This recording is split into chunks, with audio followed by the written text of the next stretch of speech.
Downriver, a tale of moving pictures before Hollywood, is the story of an orphan girl, a showboat, and the infant motion picture industry.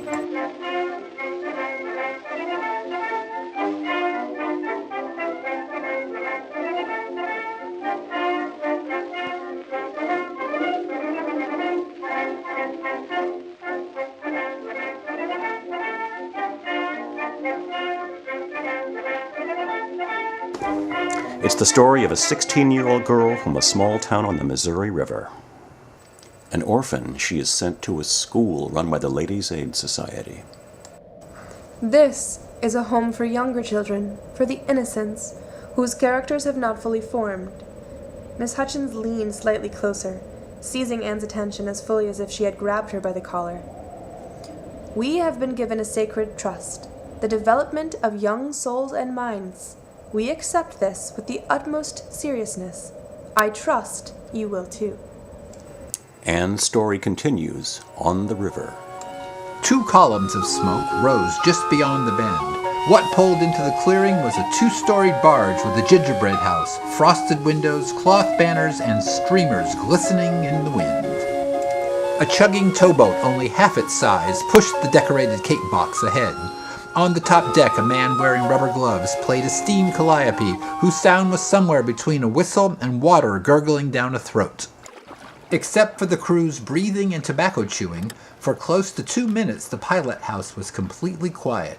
She saw the bow, the ripples downstream, the safe passage below, and to either side, the tree-lined shore. The journey downriver intersects with the birth of moving pictures, a time when a new visual language was being written, and when women had more access to its creative tools than, ironically, they do today. Its main character is fictional, but many of the people in her world actually lived, a number of them women in positions of power within the new industry, such as Alice Guy Blaché, first and foremost of the film pioneers. There is nothing, said Alice, connected with the staging of the motion picture that a woman cannot do as easily as a man, and there is no reason why she cannot completely master every technicality of the art. Serial queen Pearl White of The Perils of Pauline. Then Anne saw the woman dangling from a rope. "That's it, Pearl," shouted the director. "Now flail a bit. Hold on to the rope. Kick your legs. Kick and scream." Actress, writer, director, and animal rights activist Nell Shipman. How did Nell come by it? The woman was not only at ease with dangerous animals, but in the way she spoke and stood and carried herself was as comfortable as an animal itself in her own skin. The first moving picture star, Florence Lawrence. Hands reached to grab a feather from Florence's hat, a button, a piece of clothing, a few strands of hair. Her hat was knocked from her head, trampled underfoot, and torn to pieces. It was the megaphone, that little brass and wooden cylinder that reminded her of that moment when the pilot wheel was between her fingers. The Wild West. True, the business was like that. The next time she directed, she was going to wear a gun, one of the fake ones. Just a little buckskin fringe on the jacket, a gun in the holster, and she'd really look like a cowgirl of the West. If the patents company were going to regard her as an outlaw, then she damn well was going to dress the part. To personal involvement in the war to end all wars. On that November day, Anne joined the crowds, walking 8 abreast, clutching little American flags, waving them as they welcomed the soldiers home.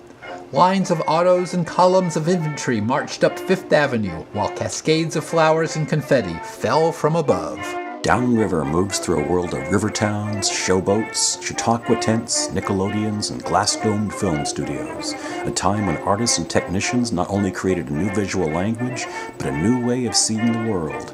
A time of taking chances, before the walls of industry arose, before Hollywood.